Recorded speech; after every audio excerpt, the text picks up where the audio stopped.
TV serial Anupama का रविवार का एपिसोड फिर एक बार तोशु, अनु और राही समेत कोठारी परिवार वालों को भी उनके पुराने जख्मों तक ले जाएगा।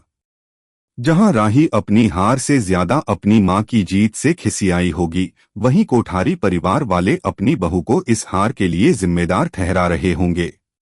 उधर तोशु ने फिर एक बार लोगों से अपने मुताबिक सट्टा लगवाकर उनका करोड़ों का नुकसान कर दिया है, क्योंकि राही की जगह अनुपमा जीत गई। बाप की तरह घर छोड़कर भागेगा तोशु। अब तोशु बहुत ज्यादा तनाव में है, क्योंकि उसे लोगों के करोड़ों रुपए चुकाने हैं। उसके पास लोगों के फोन आ रहे होंगे, लेकिन वह किसी का कॉल नहीं उठाएगा। वह बैक स्टेज जाकर रो रहा होगा, लेकिन उसकी कुछ समझ नहीं आएगा कि वह क्या करे। माना यह भी जा रहा है कि अपने पिता वनराज शाह की तरह अब तोशु भी यह घर और शहर छोड़कर भाग जाएगा, क्योंकि उसके पास तगादे वालों से बचने का यही एक तरीका बच गया है। या फिर अनुपमा इसमें उसकी कुछ मदद करेगी? यह तो वक्त ही बताएगा।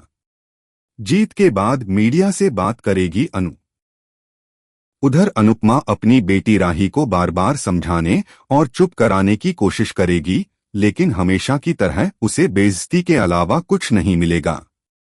राही अपनी मां को जमकर खरी खोटी सुनाएगी और उससे कहेगी कि आपने हमेशा की तरह सब कुछ बर्बाद कर दिया।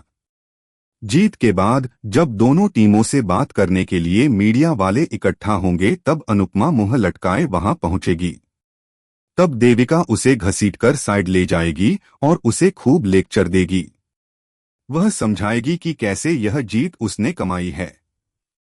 अनुपमा नहीं समझेगी देविका की बात।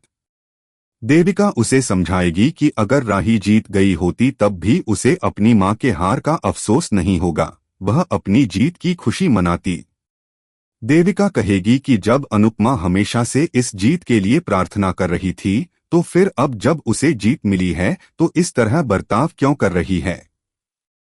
देविका कहेगी कि जिंदगी में खुशियां बार बार नहीं मिलती और उन खुशियों को जीने का मौका भी बार बार नहीं मिलता है। ऐसे में जब यह मौका मिला है तो उसे इस मौके को चूकना नहीं चाहिए।